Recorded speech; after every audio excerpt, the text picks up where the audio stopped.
Hello students, this is your physics instructor this side. आज हम अपने क्लास 12th के रैपिड रिवीजन कोर्स के लिए आगे बढ़ रहे हैं फिजिक्स में, जिसमें कि पहली यूनिट हमारी है इलेक्ट्रोस्टैटिक्स, जिससे अकॉर्डिंग टू बोर्ड पैटर्न में 8 मार्क्स का वेटेज होता है, जिसका पहला चैप्टर है हमारा इलेक्ट्रिक चार्जेस एंड फील्ड्स। जो इसके मेजर टॉपिक्स हैं वो आपके सामने नजर आ रहे हैं आपको।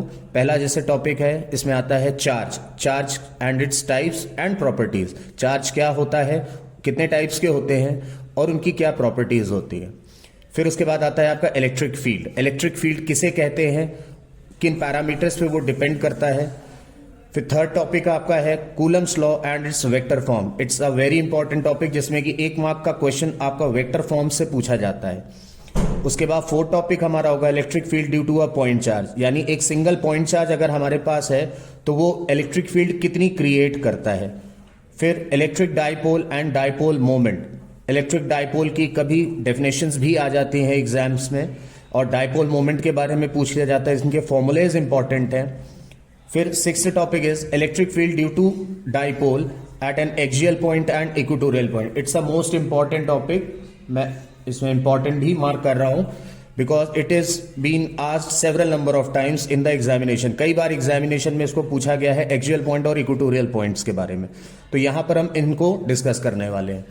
Next topic, seventh topic is torque due to dipole in uniform electric field. अगर एक डाइपोल को हम इलेक्ट्रिक फील्ड में रखेंगे तो इलेक्ट्रिक फील्ड में डाइपोल पे जो लगने वाला टॉर्क होगा वो कितना एक्सपीरियंस होता है, उसके बारे में हम पढ़ेंगे। फिर continuous charge distribution theory. Continuous charge distribution यानी चार्जेस का डिस्ट्रीब्यूशन कैसे होता है, इसके बारे में हम इसमें स्टडी करेंगे। Ninth topic will be electric flux. What is electric flux? It's also a very important topic. And the last topic is Gauss theorem and its application, यानी गॉस थ्योरम क्या होता है, उसकी प्रूविंग और उसके एप्लीकेशन। तो these are the 10 topics जो हम अपने इस वीडियो में कवर करेंगे। चलिए शुरू करते हैं। हमारा सबसे पहला टॉपिक आ रहा है charge and its types property. तो चार्ज क्या होता है? It is an intrinsic property due to which force of attraction और रिपल्शन इज एक्सपीरियंस्ड। ये एक इंटरनल प्रॉपर्टी होती है जिससे फोर्स ऑफ अट्रैक्शन या रिपल्शन को महसूस किया जा सकता है। अब बात करते हैं इसके टाइप्स की। तो as we know there are 2 types of charges, हमने छोटी क्लासेस में पढ़ रखा है, positive charge as well as the negative charge. Positive charge की जब भी हम सोचते हैं तो हमारे दिमाग में आ जाता है कि जैसे एटॉमिक स्ट्रक्चर की जब हम बात करते हैं तो प्रोटॉन इज अ सब atomic particle which consist of positive charge in it, और इलेक्ट्रॉन जो कि हमें पता है कि उसके अंदर नेगेटिव चार्ज पाया जाता है। अब अगर चार्ज की बात करें तो एक इलेक्ट्रॉन या एक प्रोटॉन की charge values are the same, दोनों की चार्ज वैल्यू सेम होती है, that is 1.6 into 10 to the power -19 coulomb. Coulomb is a unit of charge, charge की यूनिट होती है जिसे हम C से रिप्रेजेंट करते हैं। यहां आप देख सकते हैं मैंने लिख भी रखा हुआ है, कूलम इज द ऐसा यूनिट ऑफ चार्ज। अब कभी कदार जैसे छोटी क्लास मतलब अलग डिफरेंट टाइप के एग्जामिनेशंस में ये पूछ भी लेते हैं what is the CGS unit of charge. ध्यान दीजिएगा, what is the CGS unit of charge? तो CGS unit for charge is stat coulomb, right. अब हम आगे बढ़ते हैं अपनी प्रॉपर्टीज के ऊपर। चार्जेस की क्या क्या प्रॉपर्टीज होती है? First property is additivity. Additivity क्या स्टेट करता है कि अगर जैसे सपोज कर लीजिए एक सिस्टम हमारे पास है, जिसमें नंबर ऑफ चार्जेस है Q1, Q2, Q3 और ऐसे ही n नंबर ऑफ चार्जेस है, एक सिंगल सिस्टम के अंदर n नंबर ऑफ चार्जेस है। तो एडिटिविटी प्रॉपर्टी क्या कहती है कि टोटल पूरे सिस्टम का अगर हमें नेट चार्ज निकालना है तो ये सारे चार्जेस इंडिविजुअली एड अप हो जाते हैं। Next property is conservation. Conservation topic क्या कहता है? भाई हमने नंबर ऑफ टाइम छोटी क्लासेस में भी अपने 7th, 8th, 9th में पढ़ते आते हैं conservation of energy, conservation of mass, right. तो कंजर्वेशन ऑफ चार्ज के बारे में यहां पढ़ रहे हैं। तो कंजर्वेशन जब भी ये टॉपिक आता है हमारे दिमाग में तो एक लाइन बहुत ही कॉमन है जो हमें याद आ जाती है, that it can neither be created nor destroyed. अब हम मास की बात करते हैं तो उसमें हम मेंशन करते हैं it can neither be created nor destroyed. जब हम एनर्जी की बात करते हैं तो भी हम यही लाइन बोलते हैं it can neither be created nor destroyed. जब हम यहां कंजर्वेशन ऑफ चार्ज की बात कर रहे हैं तो यहां पर हमने ये वर्ड इसीलिए इंट्रोड्यूस कर रखा है, charge can neither be created not destroyed. Charge को कभी भी ना ही बनाया जा सकता ना ही इसे खत्म किया जा सकता है, सिर्फ इसे एक बॉडी से दूसरी बॉडी में ट्रांसफर किया जा सकता है। There are number of examples जिसमें हम देखते हैं कि एक बॉडी से दूसरी बॉडी में कैसे हम चार्जेस को ट्रांसफर कर पाते हैं। Next property is quantization. Quantization property क्या कहती है? Charges always flow in a form of small bundles और पैकेट्स। चार्ज जब कभी भी फ्लो कर रहा होता है किसी भी बॉडी में या किसी भी एक पार्ट से दूसरे पार्ट में फ्लो करता है तो वो स्मॉल बंडल्स या पैकेट्स के फॉर्म में फ्लो करता है। जस्ट लाइक एन एग्जांपल कि आपने टैप ऑफ वाटर के बारे में, जैसे अगर मान लीजिए थोड़ा सा टैप आपने लूज छोड़ दिया तो एक तरीका होता है उसमें पतली सी धार गिरती रहती है और एक तरीका होता है ड्रॉप बाय ड्रॉप जो है वो वाटर उससे आता रहता है। तो ऐसे ही चार्जेस के साथ भी होता है। चार्जेस जब कभी भी फ्लो करते हैं तो वो बंडल्स के फॉर्म में यानी एक स्मॉल पैकेट्स के फॉर्म में फ्लो करते हैं और उन्हीं पैकेट्स को हम क्वांटा के नाम से जानते हैं। That packets are known as quanta और इसी प्रोसेस को हम बोल देते हैं क्वांटाइजेशन। इसकी दूसरी डेफिनेशन भी है दैट इज मैथमेटिकली जिसको हम लिखते हैं Q is equals two plus minus NE। Q stands for total charge and N stands for integral and E stands for charge on one electron। फिर से इसका एग्जांपल देकर के आपको बताता हूं। जैसे सपोज हमारे पास एक सिस्टम है उसमें कई सारे नंबर ऑफ चार्जेस हैं, Q1 Q2 Q3 ऐसे N नंबर ऑफ चार्जेस हैं और अगर आपको बोला जाए कि इस पूरे सिस्टम की टोटल चार्ज वैल्यू कितनी है, चार्ज वैल्यू कितनी है, तो एक तो तरीका ये हो गया, आपको ये पता है कि चार्ज अगर पॉजिटिव हो या नेगेटिव हो दोनों की चार्ज वैल्यूज तो सेम होती है। तो आप या तो हर चार्ज में आप सबको ऐड कर, मान लीजिए सपोज कर लीजिए आपके पास 4 चार्जेस है एक सिस्टम में, तो आप या तो ये करें 1.6 10 की पावर -19 प्लस 1.6 10 की पावर -19 या ऐसे आप -19 आप करते जाएं 4 बार इन्हें ऐड करें। या तो सिंप्लीफाइड तरीका और क्या होगा, हम इस वैल्यू से इंटू 4 भी तो कर सकते हैं। तो ये फॉर्मूला एक्चुअली इसीलिए यूज किया जाता है कि टोटल चार्ज पूरे सिस्टम का अगर हमें निकालना है तो उसमें हम क्या करते हैं n से मल्टीप्लाई कराते थे चार्ज ऑन इलेक्ट्रॉन को, चार्ज ऑन इलेक्ट्रॉन से n का मल्टीप्लाई, यानी जितने नंबर ऑफ चार्ज हैं सिस्टम में वो 3 हो 4 हो 5 हो तो उसका मल्टीप्लाई एक चार्ज से मल्टीप्लाई कर देते हैं, यानी चार्ज ऑन इलेक्ट्रॉन से मल्टीप्लाई करा देते हैं। चलिए नेक्स्ट टॉपिक हमारा है इलेक्ट्रिक फील्ड। अब इलेक्ट्रिक फील्ड किसको कहते हैं? जैसे अभी हम लोगों ने डिस्कस किया 2 टाइप के चार्जेस थे हमारे, पॉजिटिव और नेगेटिव। जैसे ये प्लस Q चार्ज है तो इसका काम क्या होता है, ये अपने अराउंड एक ऐसी स्पेस क्रिएट कर लेता है जिसे हम इलेक्ट्रिक फील्ड के नाम से जानते हैं। जैसे प्लस Q ये चार्ज आप देख सकते हो, प्लस Q चार्ज क्या कर रहा है, अपने अराउंड एक ऐसी स्पेस क्रिएट कर रहा है जिसे हम इलेक्ट्रिक फील्ड के नाम से जानते हैं। अब ये फील्ड आपको दिखाई नहीं देती तो अब इसे हम एग्जामिन कैसे करें कि एक्चुअली ये फील्ड है भी या नहीं है। तो उसके लिए हम क्या करते हैं कि यहां पर हमारा एक टेस्ट चार्ज लेकर के आते हैं, यानी एक दूसरे पॉजिटिव चार्ज को लेकर के आते हैं।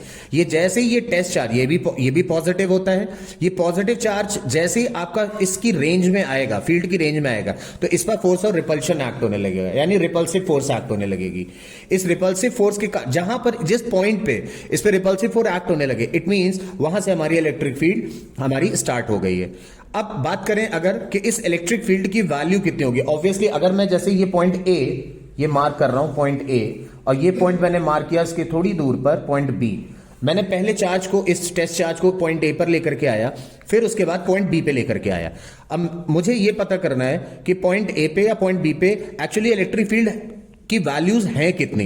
तो उसके लिए मैं क्या करूंगा, मैं ये देखूंगा ए पे लाने पे इस चार्ज को कितनी फोर्स इस पर एक्सर्ट हो रही है, और अगर मैं इसको थोड़ा सा आगे यानी towards the plus Q charge यानी बी पॉइंट पर लेकर के आता हूं तो यहां पर लाने पर इस पर फोर्स कितनी एक्ट हो रही है, तो उससे मुझे इलेक्ट्रिक फील्ड की मेरी वैल्यू पता चल जाएगी। यानी इलेक्ट्रिक फील्ड के लिए इसीलिए फॉर्मूला होता है F/Q0, यानी force acting per unit test charge, force acting per unit test charge, याद रखिएगा it is force acting per unit test charge.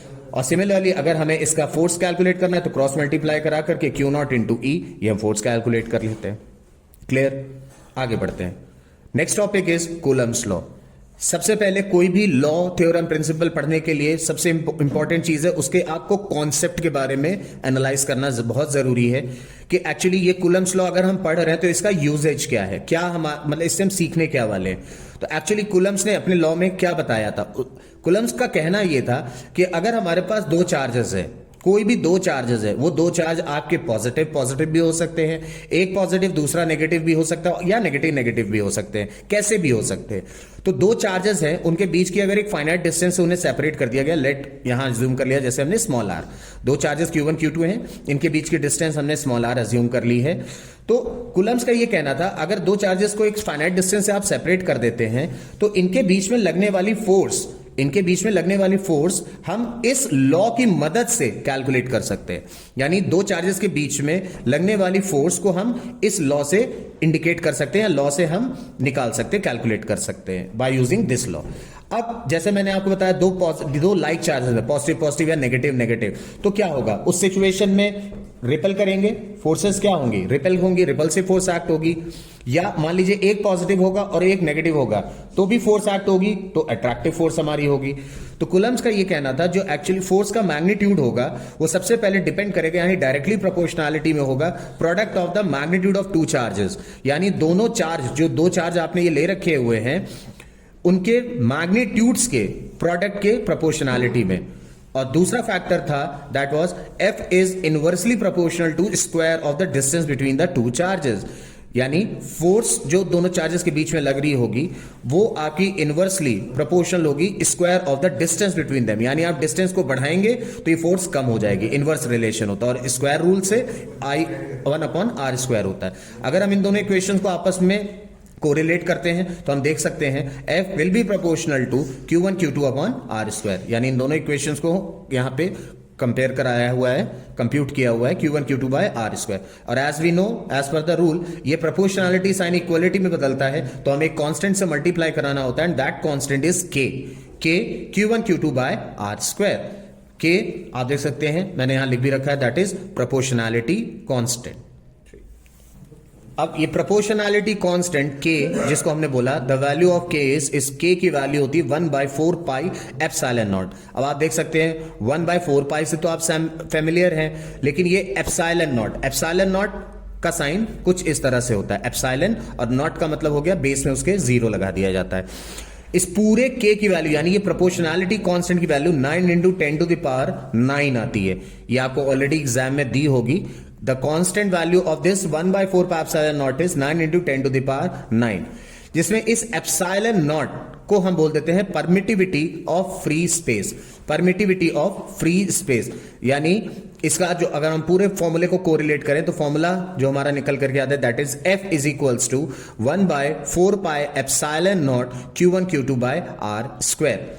Permittivity of free space means actually ये कूलम्स लॉ, इस एप्सिलॉन नॉट की थोड़ी सी मैं बात बता दे रहा हूं आपको। ये कूलम्स लॉ जो दोनों चार्जेस के बीच में जो फोर्स एक्सर्ट हो रही होती है ये मीडियम पे डिपेंड करता है। मान लीजिए आप इस एक्सपेरिमेंट को एयर या वैक्यूम में करते हैं तो ये जो वैल्यू K की आती है पूरी, ये एयर या वैक्यूम के लिए होती है। ये प्रोपोर्शनैलिटी कांस्टेंट जो आ रहा था आपका K 9 × 10⁹, ये एक्चुअली एयर और वैक्यूम में अगर ये एक्सपेरिमेंट हो रहा है उसके लिए आती है।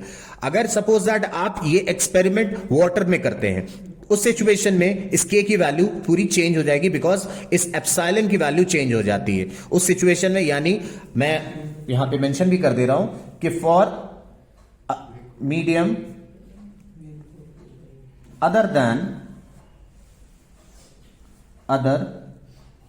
देन एयर और vacuum, epsilon is changed. The value of epsilon की वैल्यू जो होती है ये कंप्लीटली चेंज हो जाती है, राइट। तो ऑब्वियसली जब ये वैल्यू चेंज होगी तो ये पूरी वैल्यू जो आपकी 9 × 10⁹ आ रही ये भी चेंज हो जाएगी। एग्जाम में अगर ऐसा कोई क्वेश्चन आता है तो उसमें आपको ये वैल्यू दी जाएगी। अब बात करते हैं अपने नेक्स्ट टॉपिक पे, Coulomb's law in vector form. मैंने आपको पहले भी बताया हुआ था कि ये काफी इंपॉर्टेंट टॉपिक है जो कि 1 मार्क में जनरली पूछ लिया जाता है। क्वेश्चन ऐसे आते हैं, express Coulomb's law in vector form. Vector form is very important. तो यहां पे हमने, आप देख सकते हो डायग्राम वैसे ही ले रखा हुआ है। Q1 Q2 हमारे पास दो चार्जेस हैं और यहां पर हमने सपोज कर लिया r डिस्टेंस से सेपरेट किए गए। इन पे जो फोर्सेस एक्ट हो रही हैं, अब इनको हम रिलेटिव फोर्स के टर्म में बात करते हैं। जैसे this is charge 1 and this is charge 2, तो इस पर जो फोर्स एक्ट हो रही है उसको हम क्या लिखेंगे, F12, यानी force on charge 1 with respect to 2। यानी इस फर्स्ट चार्ज पे फोर्स कौन लगा रहा है, ये वाला लगा रहा है, तो इसीलिए इसको हम लिखेंगे F12। और इस पे जो फोर्स एक्ट हो रही होगी उसको हम क्या लिखेंगे, F21, क्योंकि ये चार्ज कौन सा है, सेकंड चार्ज है। और इस पे फोर्स लगाएगा कौन, ये फर्स्ट चार्ज लगा रहा होगा इस वाले चार्ज पे, तो इसलिए इसको, इस टर्म को यहां पर हम लिखते हैं F21। अब जैसे जब इनकी हम बात करते हैं, इनके साथ ही हमें इनके पोजीशन वेक्टर्स भी मेंशन करने होते हैं। पोजीशन वेक्टर्स भी हम F की तरह ही मेंशन करते हैं, इसका पोजीशन वेक्टर R21 हो जाएगा और इसका पोजीशन वेक्टर R12 हो जाएगा। पोजीशन वेक्टर्स एक्चुअली क्या होते हैं, आपने क्लास 11th में भी फिजिक्स में chapter motion in a plane में पढ़ रखा होगा पोजीशन वेक्टर्स के बारे में। पोजीशन वेक्टर्स का बहुत ही बड़ा यूज होता है। ये एक्चुअली किसी भी चार्ज की एक पोजीशन को डिफाइन करते हैं। अब जैसे मैं इस साइड से, इस फ्रेम ऑफ रेफरेंस से अगर मैं देख रहा हूं, इस चार्ज की तरफ से देख रहा हूं, तो मेरे को ये देखना होगा कि ये चार्ज है कहां पे। मुझे ये देखना होगा ये चार्ज जो फोर्स लगा रहा है इस चार्ज के ऊपर, ये एक्चुअली है कहां पे। तो जब मैं F12 लिख रहा हूं, वेक्टर F12 वेक्टर फॉर्म लिख रहा हूं कूलम्स का, तो obviously force is a vector quantity. तो F के ऊपर मैंने वेक्टर लगा रखा हुआ है और मैं इस चार्ज की बात कर रहा हूं, यानी इस चार्ज पे लगने वाले फोर्स की बात कर रहा हूं।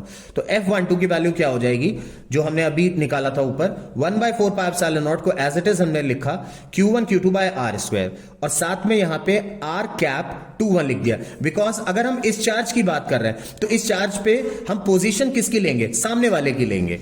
क्योंकि अगर हम इस चार्ज की बात कर रहे हैं, इस पर फोर्स जो एक्ट कर रहा है वो कौन एक्ट कर रहा है, सामने वाला चार्ज एक्ट कर रहा है। तो इसलिए पोजीशन हमेशा, ये चीज याद रखिएगा, हमेशा पोजीशन सामने वाले जो है चार्ज की लेते हैं। सिमिलरली F21 के लिए आप सेम एक्सप्रेशन हो जाएगा 1/4πε0 Q1 Q2/r², और यहां पर R12 आ जाए, क्योंकि जब 21 की बात करेंगे तो R12 हो जाएगा। कभी कभार इसको एमसीक्यू फॉर्म में भी आप देख सकते हो। आपने जैसे क्लास 11th में हो सकता है एमसीक्यू फॉर्म में कुछ अलग फॉर्मेट पे ही आपको दे दिया जाए, वेक्टर फॉर्म में दे दिया जाए, जो कि आपने क्लास 11th में ये कॉन्सेप्ट पढ़ा हुआ है पोजीशन वेक्टर का। पोजीशन वेक्टर जैसे R21 का मैंने यहां पे पोजीशन वेक्टर का फॉर्मूला खोल रखा है। Formula for the position vector is vector R upon mod of vector R, vector R upon mod of vector R, मतलब vector R21 upon mod of vector. और हमें ये चीज पता है, मॉड से जब कोई भी वेक्टर क्वांटिटी बाहर आती है तो वो स्केलर बन जाती है। तो आप देख सकते हैं यहां पे R21 को एज इट इज रखा और वेक्टर मॉड ऑफ R हमारा सिंप्लीफाइड मैग्नीट्यूड में आ गया, यानी केवल R आ गया। तो इसको हम इस फॉर्म में भी, यानी ये जो r∩ आप देख रहे हो R21, इसकी वैल्यू हम ये भी लिख सकते हैं, वेक्टर R21 अपॉन R।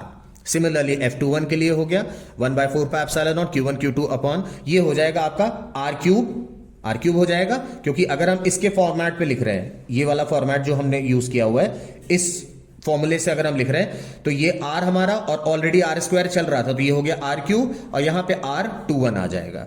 1-2 के लिए पोजीशन कौन सी ले रहे हैं, 2-1 ले रहे हैं, और ये हो गया R³ क्योंकि R² ऑलरेडी था, और एक R ये वाला जो आपका था इसके साथ मल्टीप्लाई हो जाता है तो R³ हो जाता है। चलिए स्टार्ट करते हैं अगले टॉपिक पे। अगला टॉपिक हमारा electric field due to a point charge, जिसमें हमारे पास +Q एज अ चार्ज है, और P पॉइंट पे यानी फील्ड के जो इस Q चार्ज ने, पॉजिटिव Q चार्ज ने जो अपने आसपास फील्ड क्रिएट करी, इस P पॉइंट पे हमें फील्ड को कैलकुलेट करना, जो कि R डिस्टेंस पे हमने ले रखा है।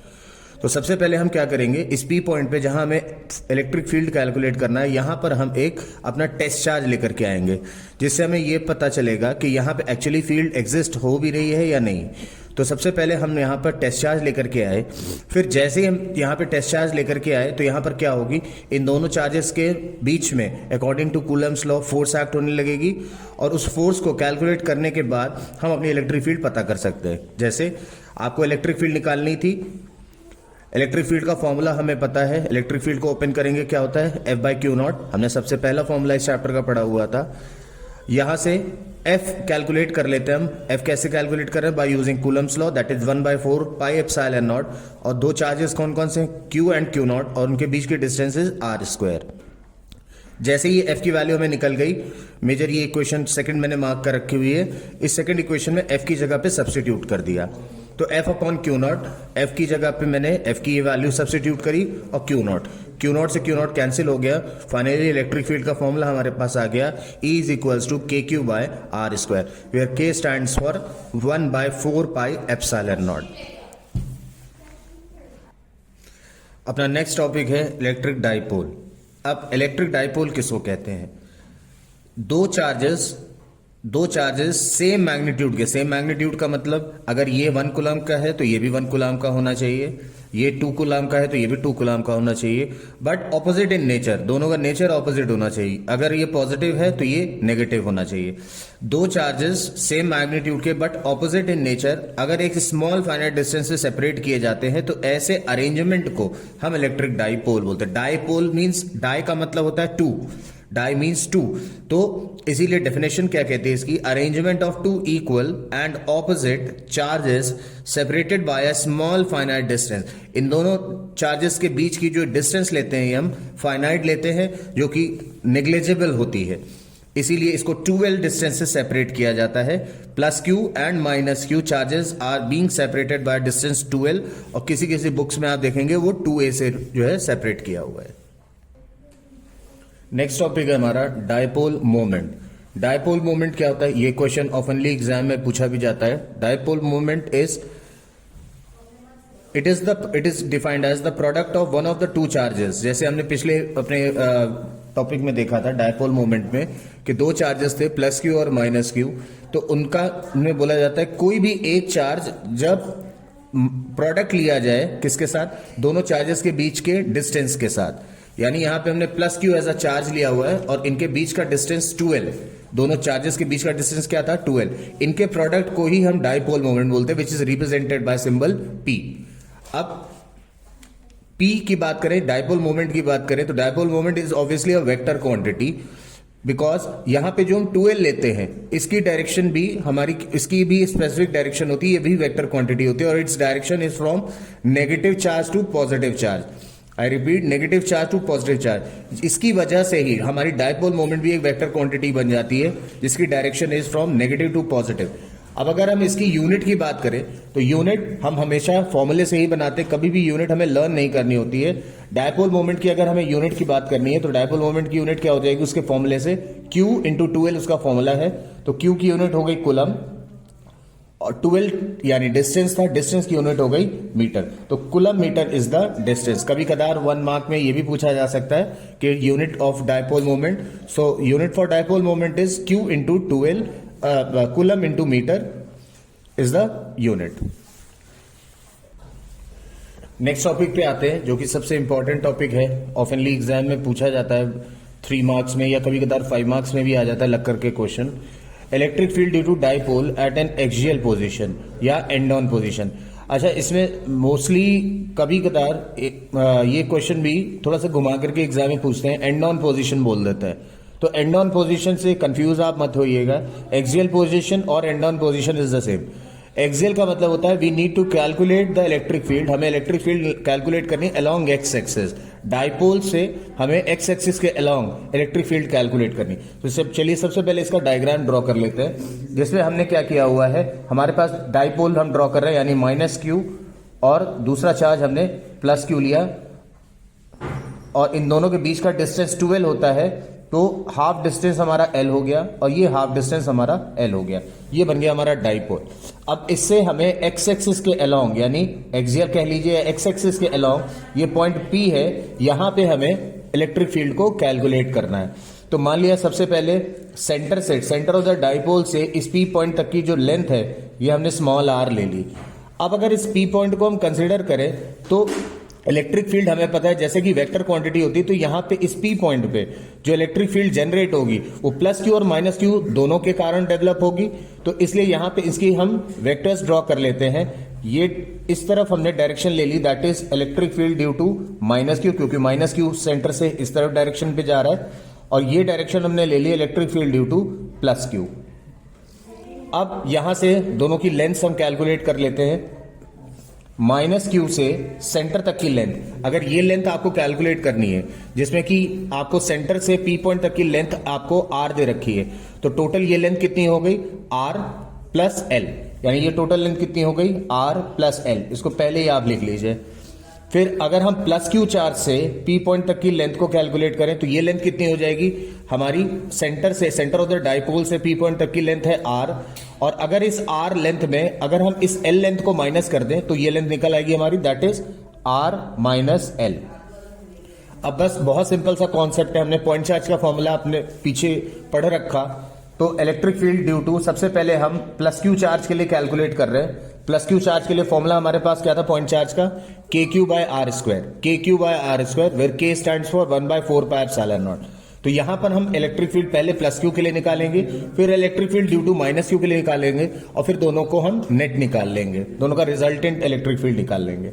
तो electric field due to plus Q जब हम निकाल रहे हैं तो फॉर्मूला हमारे पास क्या आ रहा है, के क्यू बाय डिस्टेंस कितनी है, इस पी पॉइंट से प्लस क्यू तक की लेंथ कितनी हमने निकाल रखी है, आर माइनस एल। तो आर माइनस एल का whole square, because the formula was point charge का K Q by R square, तो लेंथ हमारी आर माइनस एल है, तो आर माइनस एल का whole square. Similarly electric field due to minus Q निकाल लेते हैं।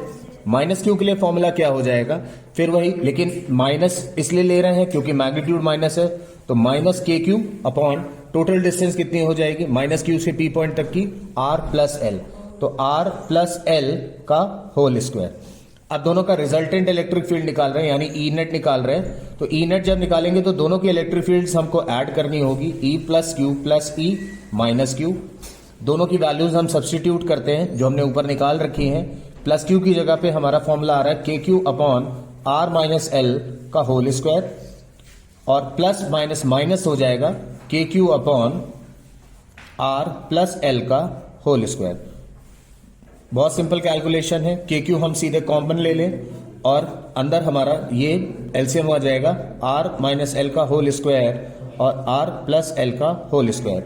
जब एलसीएम लेते हैं तो ये माइनस वाला टर्म कैंसिल हो जाएगा, ऊपर आर प्लस एल का होल स्क्वायर आ जाएगा, माइनस आर माइनस एल का होल स्क्वायर आ जाएगा।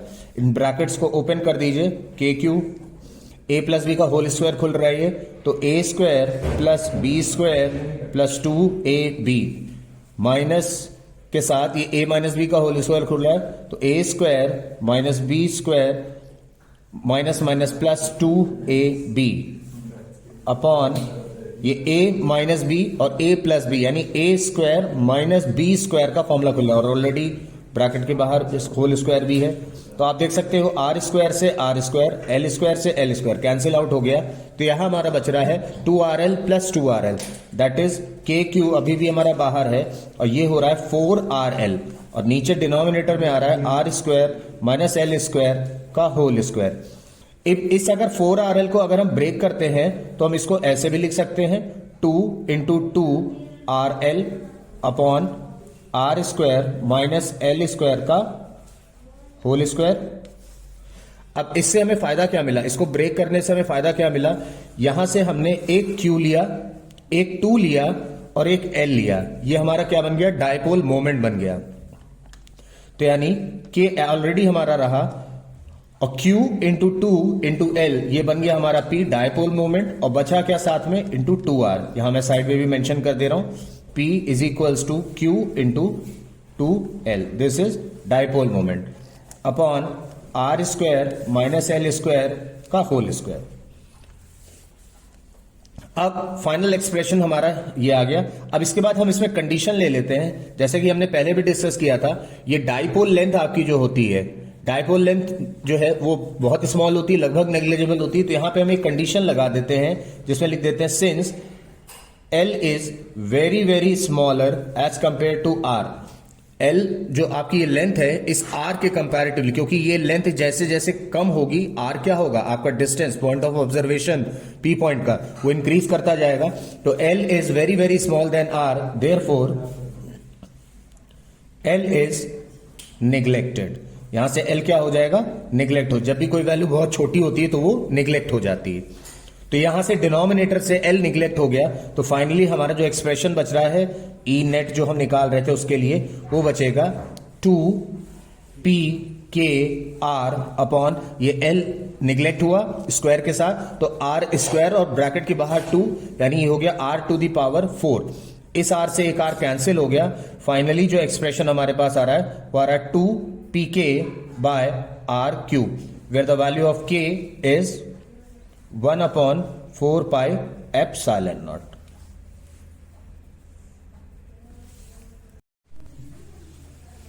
चलिए नेक्स्ट टॉपिक की ओर आते हैं, electric field due to dipole at an equatorial point या ब्रॉड डाउन पोजीशन।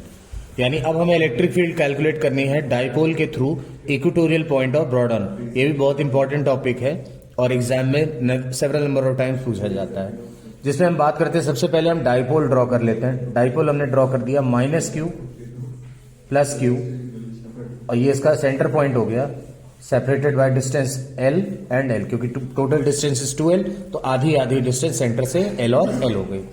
अब इक्वेटोरियल का मतलब कि हमें y एक्सिस के अलोंग जाना है, तो y एक्सिस के अलोंग मतलब ये पॉइंट P जो अभी तक हम ऑब्जर्वेशन पॉइंट ले रहे थे वो अब हमारा y एक्सिस पे चला गया, यानी ये r डिस्टेंस पे सेंटर से y एक्सिस के अलोंग हमें यहां पर इलेक्ट्रिक फील्ड को कैलकुलेट करना है। तो उसके लिए हम इसको अज्यूम कर लेते हैं कि एक ये इक्विलेटरल ट्राइंगल की तरह ये फॉर्म हो रहा है।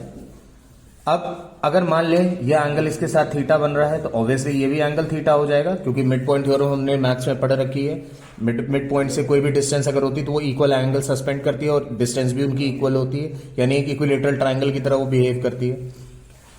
इस डिस्टेंस को हम x अज्यूम कर लेते हैं, तो ये भी डिस्टेंस हमारी x हो जाएगी। अब इस P पॉइंट पर हमें इलेक्ट्रिक फील्ड को कैलकुलेट करना है, बहुत इजी सा तरीका होगा। अब जैसा कि हमें पता है इलेक्ट्रिक फील्ड लाइन की डायरेक्शन क्या होती है, वो पॉजिटिव से चलती है और नेगेटिव पे जाकर के एंड हो जाती है, पॉजिटिव से चलेगी और नेगेटिव पे जाकर के एंड हो जाएगी। तो इस P पॉइंट पे हम मानेंगे कि जैसे अगर मान लीजिए इलेक्ट्रिक फील्ड आपकी पॉजिटिव से चल के नेगेटिव पे एंड हो रही है, तो यहां से अगर हम टेंजेंट ड्रॉ करते हैं फील्ड की, electric field due to plus positive charge यानी +q की फील्ड ड्रॉ करेंगे, तो उसकी डायरेक्शन ये हो जाएगी, क्योंकि इलेक्ट्रिक फील्ड ऐसे जा रही है +q से -q, तो किसी भी पॉइंट पे हमने ऐसे टेंजेंट ड्रॉ कर दी डायरेक्शन को स्पेसिफाई करने के लिए, तो ये चली गई electric field due to +q की डायरेक्शन। अब इलेक्ट्रिक फील्ड अगर आप देखो तो +q से चल करके -q की ओर एंड हो रही है, तो -q की ओर जब वो आ रही है तो यहां से फिर हमने टेंजेंट ड्रॉ की, तो टेंजेंट ड्रॉ करने पे ये चली गई electric field due to -q के लिए डायरेक्शन। 20 से इनका रिजल्टेंट वेक्टर जाएगा, ये 20 से इसका वेक्टर जाएगा रिजल्टेंट, ये मैंने लिख दिया E नेट। अब आप देख सकते हैं कि जैसे ये एंगल अगर थीटा है तो ऑब्वियसली ये एंगल भी थीटा हो जाएगा, क्योंकि ऑल्टरनेट एंगल्स यहां हमें दिखाई दे रहे हैं, तो ये दोनों एंगल सेम हो जाएंगे। सिमिलरली ये एंगल हमारा थीटा है तो ये भी एंगल हमारा थीटा हो जाएगा। थीटा कैसे हो गया, ये करस्पॉन्डिंग एंगल्स हमें दिख रहे हैं। अब हम इनको रिजॉल्व कर लेते हैं। रिजॉल्व करने के लिए हमारे पास तरीका क्या होगा कि रेजोल्यूशन ऑफ वेक्टर्स को हम फॉलो करेंगे, कि जब हमें एक बार हम +q के रेस्पेक्ट में रिजॉल्व करेंगे और एक बार इस -q के रेस्पेक्ट में रिजॉल्व करेंगे। तो जब +q के रेस्पेक्ट में रिजॉल्व कर रहे होंगे तो एक वेक्टर हमने ये ऊपर ड्रॉ कर दिया और एक वेक्टर हमने यहां पे ऐसे नीचे ड्रॉ कर दिया जब -q करेंगे। जब +q के लिए आप रिजॉल्व कर रहे होंगे तो नीचे की ये वेक्टर्स को आप हाइड कर लीजिएगा। अब आप देख सकते हैं यहां पे आपको 3 एक्सिस दिखाई दे रहे हैं, 3 वेक्टर्स दिखाई दे रहे हैं। ये आपका जो y एक्सिस के अलॉन्ग जा रहा है ये हमारा रिजल्टेंट वेक्टर है +q, और ये x एक्सिस के अलॉन्ग जा रहा है। तो थीटा किसके साथ बना रहा है, थीटा x एक्सिस के अलॉन्ग बन रहा है, तो यानी ये वाली एक्सिस क्या होगी, cos थीटा की होगी, और ये वाली एक्सिस क्या होगी, sin थीटा की होगी। तो यानी ये हो गई हमारी E + q sin थीटा, और ये एक्सिस हमारी क्या हो गई, E + q cos थीटा। अब सिमिलरली हम ये -q वाली एक्सिस ये जो आ रही है इस वेक्टर के अलोंग इसको रिजॉल्व कर रहे हैं, तो ऊपर वाले वेक्टर्स हमने ये दोनों छुपा लिए। अब हमारे पास 3 वेक्टर्स दिख रहे हैं, एक वेक्टर ये जो y एक्सिस के अलोंग जा रहा है, एक वेक्टर ये जो x एक्सिस के अलोंग जा रहा है, और ये हमारा resultant vector -q E -q। अब थीटा किसके साथ ये बना रहा है, E -q, ये x एक्सिस के अलोंग बना रहा है। तो जो जिसके अलोंग थीटा बनाता है वो एक्सिस cos की होती है, जिसके साथ थीटा नहीं बनता है वो sin की होती है। तो ये हो गई E -q cos थीटा, और ये वाली एक्सिस हो गई E -q sin theta. Right, main इसका डायग्राम ही है। डायग्राम क्लियर हो गया। अब आगे बढ़ते हैं। अब हमें करना कुछ नहीं है, जैसे हमने एक्सियल के लिए किया हुआ था, एक बार electric field due to +q, एक बार electric field due to -q, वैसे इसमें भी हमें कैलकुलेट करना है। बस इसमें हम क्या कर लेंगे, आपकी फिर E नेट निकाल लेंगे और सॉल्व कर देंगे। एक काम इसमें और कर लेते हैं, ये +q और -q को मैं a और b से रिप्रेजेंट कर रहा हूं, इनको 2 पॉइंट्स दे रहा हूं a और b। चलिए कैलकुलेट करते हैं। तो सबसे पहले हम E + q कैलकुलेट करने जा रहे हैं, यानी electric field due to +q। तो जब +q के लिए निकाल रहे हैं तो फॉर्मूला हमारे पास पॉइंट चार्ज का लगाएंगे। पॉइंट चार्ज का फॉर्मूला क्या था, kq/r², kq/r²। तो यहां पे क्या हो जाएगा, kq/r की जगह हमारा डिस्टेंस क्या है, B पॉइंट से अगर आप देखो P पॉइंट तक की डिस्टेंस हमने क्या ले रखी थी, x ले रखी थी, तो kq/x²। और यहां साइड में हम मेंशन कर देंगे कि डायरेक्शन क्या हो रही है इलेक्ट्रिक फील्ड की, ये अलोंग B से P की ओर जा रही है, इसीलिए मैंने A और B पॉइंट्स मार्क किए हुए थे। Direction is along B to P, क्योंकि आप देख सकते हो वेक्टर किधर जा रहा है, बी से पी की ओर जा रहा है, तो यहां पे हमने लिख दिया along B P. Similarly electric field due to minus Q के लिए जब लिख रहे हैं हम, तो इसको माइनस क्यू, यानी ये माइनस क्यू है, इसकी डायरेक्शन क्या जा रही है अलोंग पी टू ए, तो इसके लिए हमने क्या लिख दिया के क्यू अपॉन एक्स स्क्वायर, क्योंकि x इसकी भी डिस्टेंस p टू a तक की डिस्टेंस क्या है x है, और यहां पे डायरेक्शन हम मेंशन कर देंगे अलोंग पी ए। अब आप देख सकते हो, जैसे मैंने पिछला एक्सप्रेशन जब एक्सियल का कराया था, तो उसमें जब मैं माइनस क्यू ले रहा था तो यहां पे मैंने माइनस लगा रखा था, लेकिन यहां पे अभी मैंने माइनस नहीं लगाया हुआ है। क्यों? क्योंकि यहां पे अब मैंने इसको रिप्रेजेंट कर दिया हुआ है डायरेक्शन के साथ, यहां मैंने डायरेक्शन मेंशन करी। जैसे रिटार्डेशन में हम लोग करते हैं ना, कि रिटार्डेशन जब हम लिखते हैं तो हमें वहां पे माइनस लिखने की जरूरत नहीं होती। जैसे कोई भी बॉडी रिटार्ड हो रही है, तो रिटार्डेशन अगर हम लिखते हैं तो उसको हम क्या लिखते हैं, रिटार्डेशन इक्वल्स टू 2 मीटर पर second square, retardation equals to minus नहीं लिखते हैं, ठीक है ना। तो वही चीज यहां पे जब मैंने यहां जो डायरेक्शन है वो जब मेंशन कर दी, तो यहां मेरे को माइनस लिखने की जरूरत नहीं पड़ेगी। अब बस इनका ई नेट निकालना है।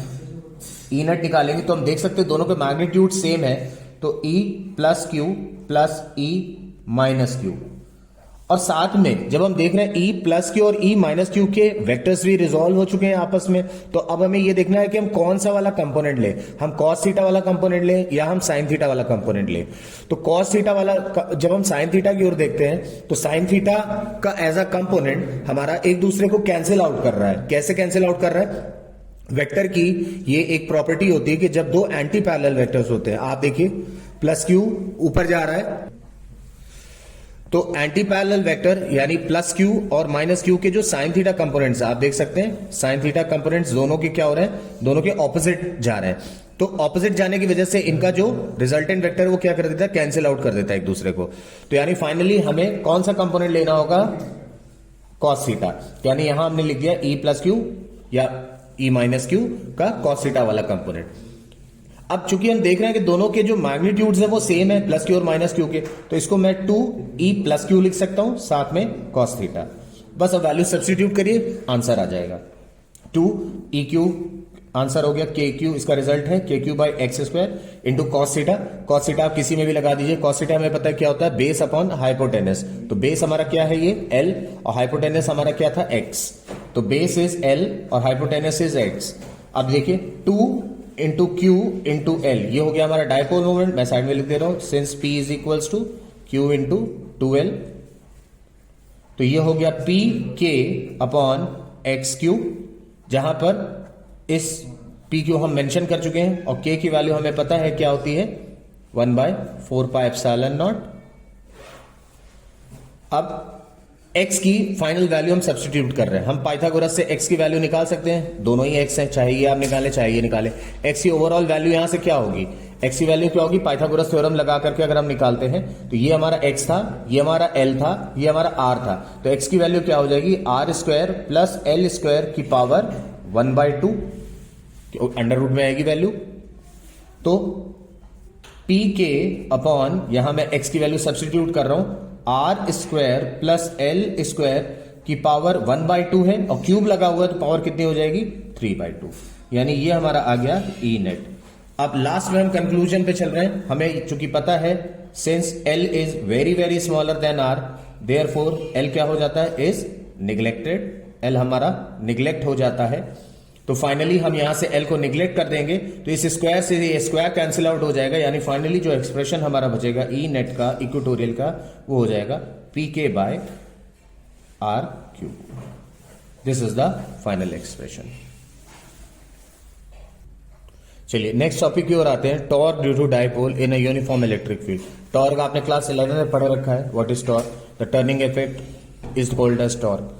तो यहां पे मान लिया हमारे पास ये यूनिफॉर्म इलेक्ट्रिक फील्ड लाइन जा रही है, ये हमने ड्रॉ कर दी एक यूनिफॉर्म इलेक्ट्रिक फील्ड लाइन, और इसमें हमने एक डाइपोल ले रखा हुआ है। डाइपोल कैसे, ऐसे एक सर्टेन एंगल के थ्रू ले रखा हुआ है, ये हमारा माइनस क्यू और ये हमारा प्लस क्यू, और दोनों के बीच के डिस्टेंस हम क्या लेते हैं 2L, ठीक है, ये हमारा डाइपोल हो गया।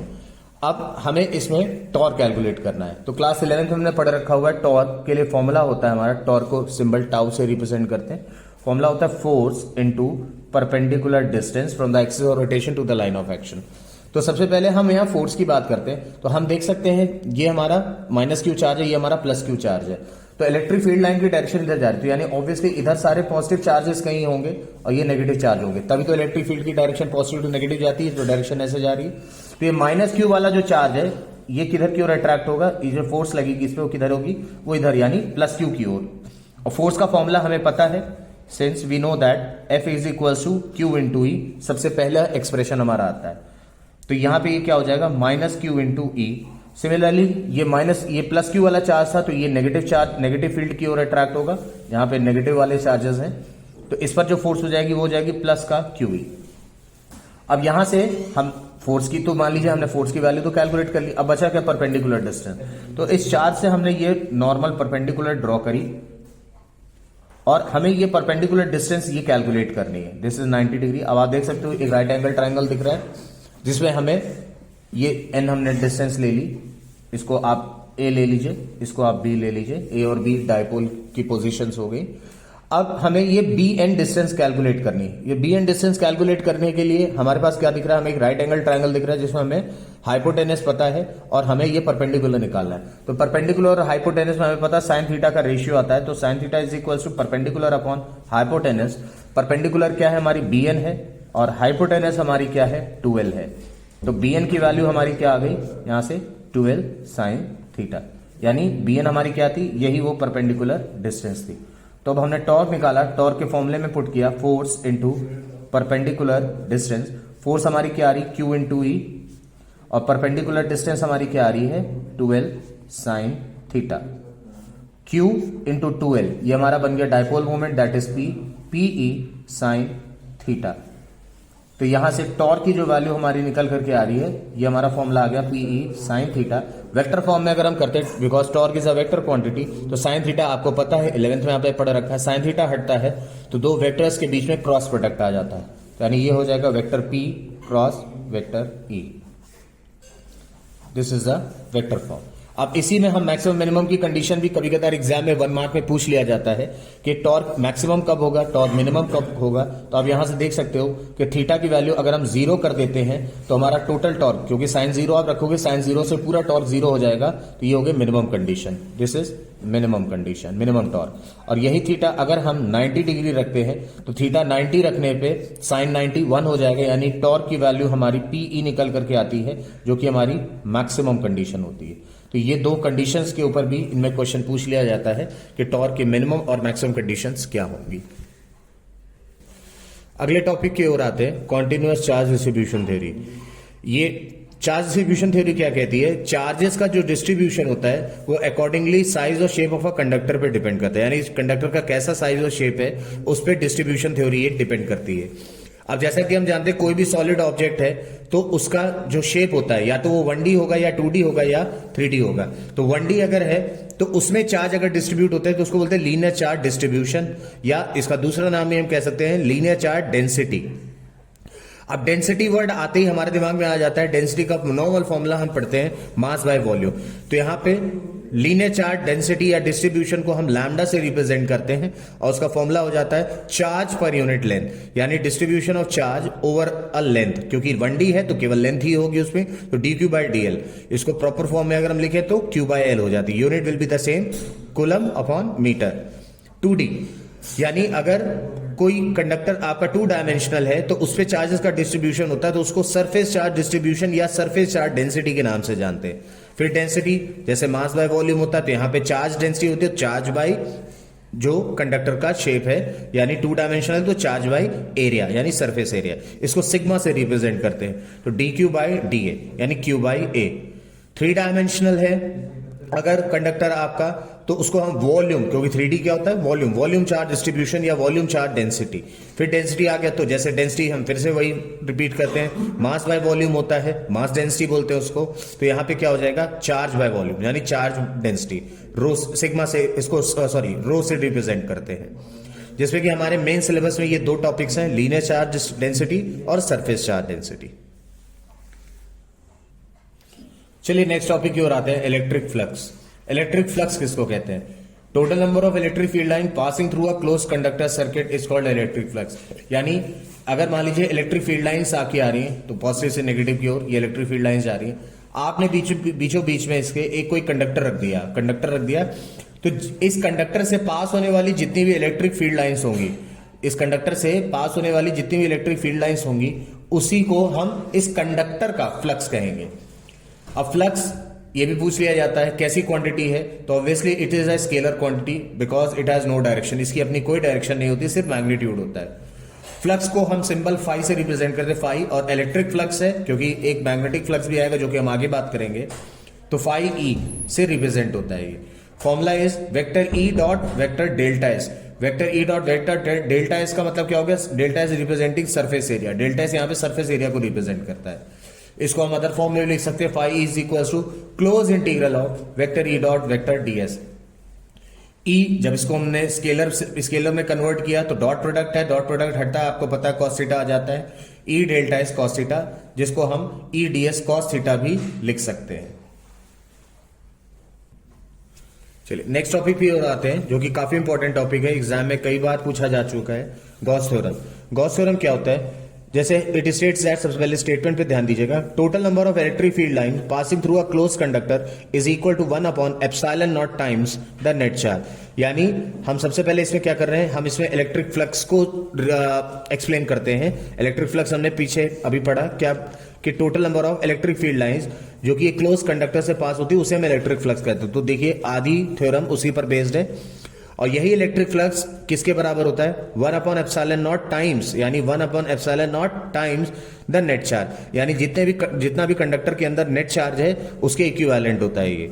और हमें पता है फ्लक्स का फॉर्मूला क्या है, vector E dot vector delta S. ये हो गई गॉस थ्योरम। आगे बढ़ते हैं गॉसियन सरफेस, जिसमें एक छोटा सा टॉपिक आ जाता है। गॉसियन सरफेस क्या होता है, ये एक इमेजिनरी सरफेस होता है, it is an imaginary surface which does not allow charges to flow through it. मतलब ये एक ऐसा इमेजिनरी सरफेस होता है जो कि कंडक्टर के अराउंड हम बनाते हैं जिससे कि चार्ज इस सरफेस से बाहर की ओर फ्लो ना हो पाए, क्योंकि आपको पता है अगर चार्ज बाहर की ओर फ्लो हो जाएगा तो ये कंडीशन वैलिड नहीं हो पाएगी, क्यू नेट की कंडीशन को हम प्रॉपरली वैलिड नहीं कर पाएंगे, जिससे कि गॉस थ्योरम अप्लाई नहीं हो पाएगा। इसीलिए गॉस को अप्लाई करने के लिए हमको एक ऐसा हाइपोथेटिकल इमेजिनरी सरफेस ड्रॉ करना होता है कंडक्टर के अराउंड, जिससे हम बोलते हैं गॉसियन सरफेस, जो कि चार्ज को अपने अंदर होल्ड करके रखता है, चार्ज को बाहर की ओर फ्लो नहीं होने देता है। चलिए नेक्स्ट टॉपिक की ओर आते हैं, प्रूफ ऑफ गॉस थ्योरम। ये भी कई बार पूछा जाता है, बहुत आसान सी प्रूफिंग होती है।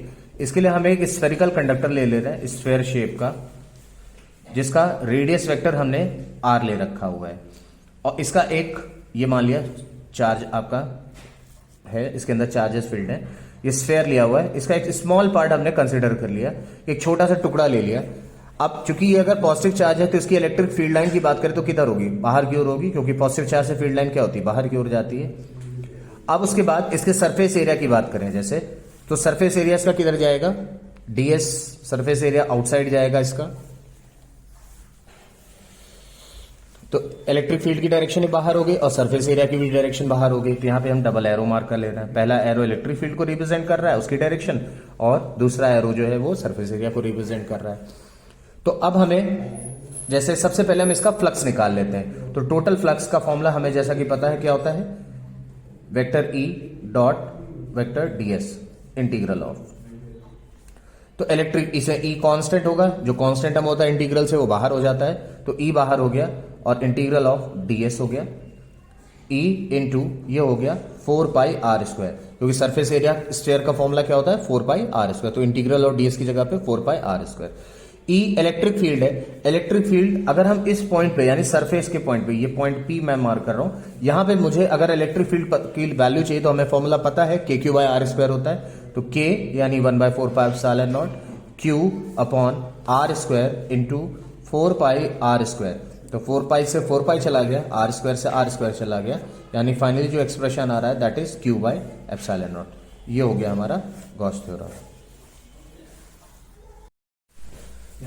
चलिए आगे आते हैं एप्लीकेशन ऑफ गॉस थ्योरम पे, जिसमें कि सबसे पहली एप्लीकेशन है to calculate the electric field due to an infinitely long straight current carrying wire. यानी एक हमारे पास ये वायर है और इस वायर ये वो भी करंट कैरिंग वायर है, ठीक, पॉजिटिव चार्ज कैरिंग वायर है, तो इसमें पॉजिटिव चार्जेस है इनफाइनाइट लेंथ का, और इसकी हमें इलेक्ट्रिक फील्ड कैलकुलेट करनी है। तो सबसे पहले हमने इसकी गॉसियन सरफेस बना ली, क्योंकि गॉसियन सरफेस के बिना इसको हम कैलकुलेट नहीं कर पाएंगे, क्योंकि चार्ज बाहर फ्लो कर जाएगा, जिससे गॉसियन सरफेस हमारी वैलिड नहीं होगी।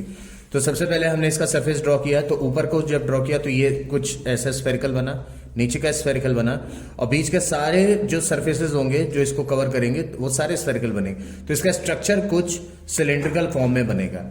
अब इस सिलेंडर की लेंथ को हमने एल ले लिया हुआ है। अब सिलेंडर जो कि हमें पता है कि 3 सरफेसेस से मिलकर बनता है। ये होता है अपर सरफेस, ये होता है इसका लोअर सरफेस, और बीच का जो ये सेकंड सरफेस आप देख रहे हैं ये होता है कर्व्ड सरफेस। तो अगर हम इलेक्ट्रिक फील्ड लाइंस की बात करें, हर अलग अलग सरफेस हमें करना क्या होगा, तीनों की अलग अलग हम सरफेसेस की वैल्यू निकालेंगे और लास्ट में ऐड कर देंगे, जिससे हमारा ये कैलकुलेट हो जाए। तो जैसे सबसे पहले हम सरफेस की बात करें तो ये पहले वाले का सरफेस किधर जा रहा है, अपवर्ड जा रहा है, तो इसकी डायरेक्शन हमने ऊपर की ओर मार्क कर दी है। थर्ड वाले सरफेस की बात करें तो इसका डायरेक्शन किधर जा रहा है, डाउनवर्ड जा रहा है, तो इसकी सरफेस की डायरेक्शन हमारी डाउनवर्ड होगी। और जो सेकंड वाला सरफेस है ये कर्व्ड सरफेस है, तो इसको हमने डायरेक्शन इधर दे दी। अब इलेक्ट्रिक फील्ड लाइंस की बात करें तो इलेक्ट्रिक फील्ड लाइंस की डायरेक्शन क्या होगी, सबकी पॉजिटिव चार्ज है तो सबकी आउटवर्ड होगी, यानी तीनों ही पार्ट्स में आउटवर्ड डायरेक्शन जारी होगी इलेक्ट्रिक फील्ड लाइंस की। अब हम इसमें फ्लक्स निकाल रहे हैं। फ्लक्स नेट निकालने में हमने इसका फर्स्ट, सेकंड, थर्ड तीनों पार्ट्स का फ्लक्स अलग अलग ले लिया। Integral of EdS1, integral of EdS2, integral of DS3, और सब पे वेक्टर्स लगा लेंगे। फिर उसके बाद जब हम बात करते हैं पहले वाले क्वांटिटी की, यानी पहले वाले सरफेस की EdS1 की, यानी इस सरफेस की जब हम बात कर रहे हैं तो देख रहे हैं इनके बीच में जो एंगल बन रहा है वो हमारा 90 बन रहा है। जब हम इसको स्केलर से वेक्टर से स्केलर में लेकर के आएंगे तो EdS1 cos 90 हो जाएगा, क्योंकि थीटा इज 90 डिग्री। सिमिलरली जब हम इसको सेकंड वाले सरफेस पे आ रहे हैं तो आप देख सकते हो E और DS दोनों पैरेलल जा रहे हैं, यानी पैरेलल का मतलब होता है एंगल 0 डिग्री, तो EdS2 cos 0 डिग्री हो गया। तीसरे बारे में आप फिर देख सकते हो थर्ड वाले में एंगल फिर हमारा 90 डिग्री हो रहा है, तो EdS3 cos 90 हो गया। तो cos 90 वाले कंपोनेंट्स कैंसिल आउट हो जाएंगे, यानी ये दोनों कैंसिल आउट हो गए, 0 हो गए, क्योंकि cos 90 0 होता है तो पूरा फैक्टर 0 हो गया। अब बचा क्या, EdS2 cos 0। EdS2 cos 0 की वैल्यू 1 होती है, तो फाइनली बच गया हमारा EdS2। अब इसका हम फ्लक्स निकालते हैं, तो टोटल फ्लक्स जो होगा वो क्या हो जाएगा, E बाहर हो गया, इंटीग्रल ऑफ DS2, और इंटीग्रल ऑफ DS2 यानी इस सरफेस की बात कर रहे हैं, तो इस सरफेस पे हमारा जो हम बात करेंगे सरफेस एरिया निकालेंगे, तो यहां पे हमारा कर्व्ड सरफेस एरिया निकलेगा, क्योंकि ये पूरा कर्व्ड सरफेस है। तो curved surface area of this part is 2πRL, ये हमें पता है कर्व्ड सरफेस एरिया का फॉर्मूला 2πRL होता है। ये बन गई हमारी क्वेश्चन नंबर 1। अब चूंकि गॉस का एप्लीकेशन है तो उसमें गॉस को तो अप्लाई करना ही होगा हमें, तो गॉस थ्योरम को अप्लाई किया। गॉस थ्योरम क्या हो जाता है, according to Gauss theorem flux जो होता है आपका, that is flux phi E phi net is equals to Q by epsilon naught, Q by epsilon naught. तो ये इक्वेशन 2 हो गई। दोनों इक्वेशंस को हमने कंपेयर कराया, तो लेफ्ट हैंड साइड पे E into 2πRL equals to Q by epsilon naught. तो यहां से इलेक्ट्रिक फील्ड हमें निकालनी थी।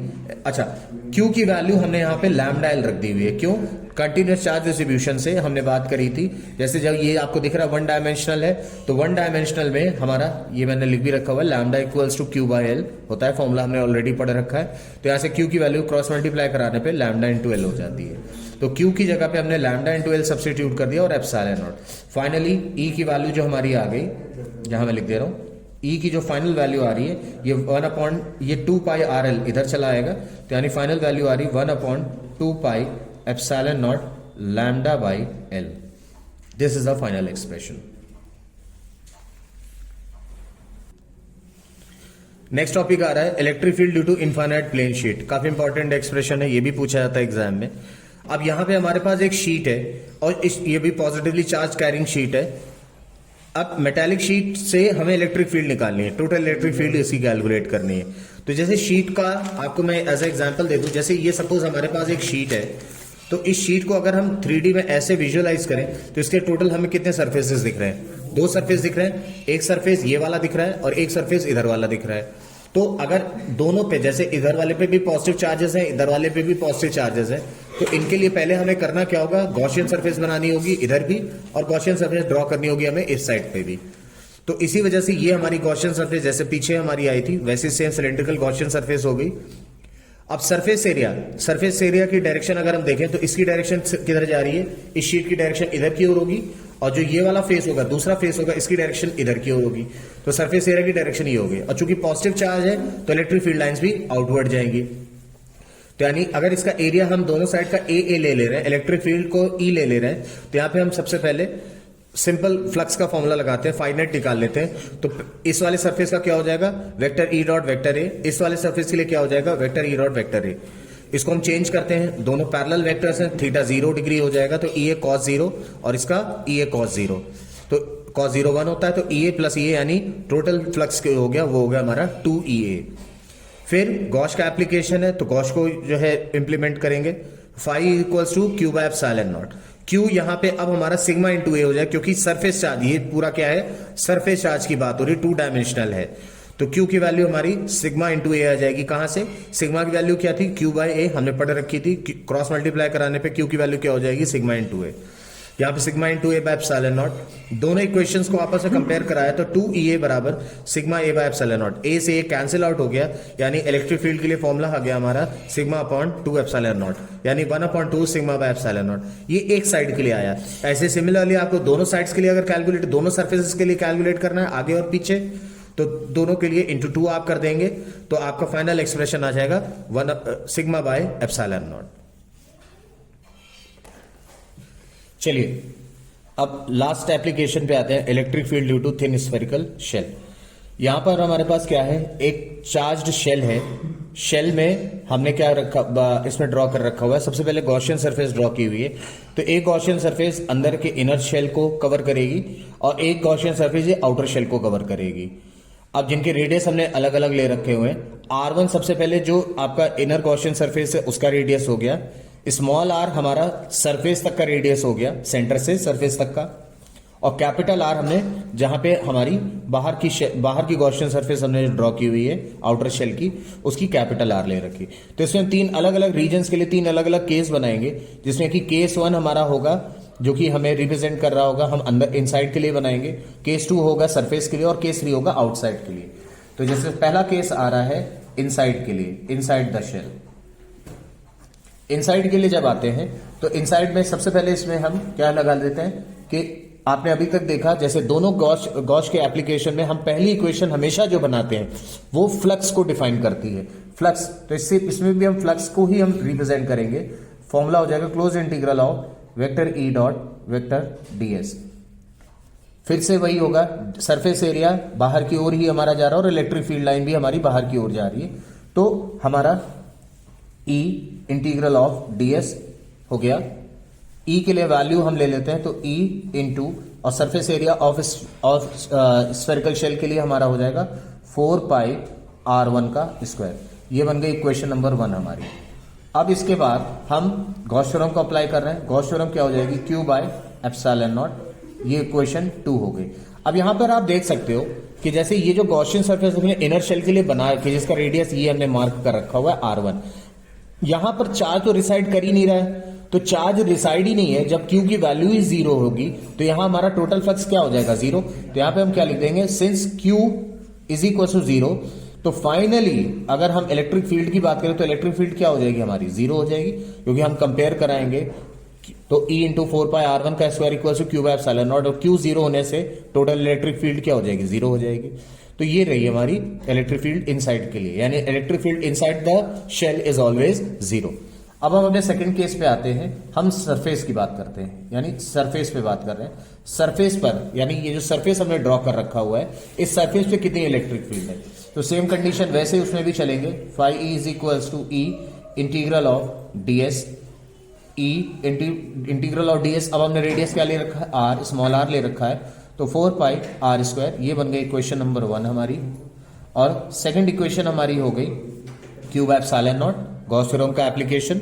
और Q चूंकि सरफेस की बात हो रही है, तो ये सरफेस हमारा कैसा है, सरफेस एरिया यहां पे लग जाएगा, तो Q की वैल्यू फिर से हम सिग्मा इंटू ए ले लेंगे बाय एप्सिलॉन नॉट, और दोनों को कंपेयर करा करके E की वैल्यू निकाल लेंगे। तो E into 4 pi r square is equal to sigma A upon epsilon naught, जिसमें कि फाइनली E की वैल्यू हमें मिल गई 1/4 pi epsilon naught sigma A upon r square. ये हमारी हो गई सरफेस के लिए। अब हमारा थर्ड लास्ट केस बचा हुआ है, दैट इज केस नंबर 3, जिसमें हम आउटसाइड के लिए निकालेंगे, आउटसाइड द शेल। जब हम आउटसाइड द शेल के लिए आते हैं तो इसका आप देख सकते हैं रेडियस हमने कैपिटल R ले रखा हुआ है। अब ये कैपिटल आर हमारा रेडियस ले रखा हुआ है। अब हम आउटसाइड के लिए बात कर रहे हैं, तो आउटसाइड के लिए भी सेम वही कंडीशन होगी। तो flux phi E is equals to E into radius हमारा कैपिटल आर है, तो 4 पाई कैपिटल आर का स्क्वायर, ये बन गया इक्वेशन 1। और सेकंड इक्वेशन गॉस की अप्लाई कर दी क्यू बाय एप्सिलॉन नॉट। यहां पर हम क्यू की वैल्यू सब्स्टिट्यूट नहीं करेंगे क्योंकि आउटसाइड में आप देख सकते हैं यहां पे चार्ज डिस्ट्रीब्यूटेड नहीं है, इसीलिए हम यहां पर क्या रख रहे हैं, यहां पे सिंपल हम क्यू ही रखेंगे। ठीक है, इंटरनली ये जब हम एक्सटर्नली बात कर रहे हैं आउटसाइड द शेल पे, हमने सरफेस पे चार्ज डिस्ट्रीब्यूटेड था इसलिए सिग्मा इंटू ए कर दिया था क्यू को, लेकिन यहां पे चार्ज डिस्ट्रीब्यूटेड नहीं है, यहां पे सिर्फ क्यू बाय एप्सिलॉन नॉट ही जो है आएगा। ये क्वेश्चन 2 हो गई। तो फाइनली दोनों को कंपेयर कराया तो फ्लक्स के लिए जो वैल्यू आ रही है that is E into 4 pi R square is equals to Q by epsilon naught, और यहां से ई की वैल्यू हो गई 1/4 pi epsilon naught Q by R square. यहां पे आप ये देख सकते हैं कि जो एक्सप्रेशन आ रहा है ये आपका के क्यू बाय आर स्क्वायर के टर्म में आ रहा है, यानी पॉइंट चार्ज का फॉर्मूला के टर्म में आ रहा है। तो हो सकता है मे भी आपसे ऐसे भी घुमा करके क्वेश्चन पूछ ले कि प्रूफ करिए कि आउटसाइड द शेल जो हमारी इलेक्ट्रिक फील्ड है वो पॉइंट चार्ज के फॉर्मूले के रेस्पेक्ट में आती है, तो के क्यू बाय आर स्क्वायर के टर्म में ये कैलकुलेट होकर के आती है।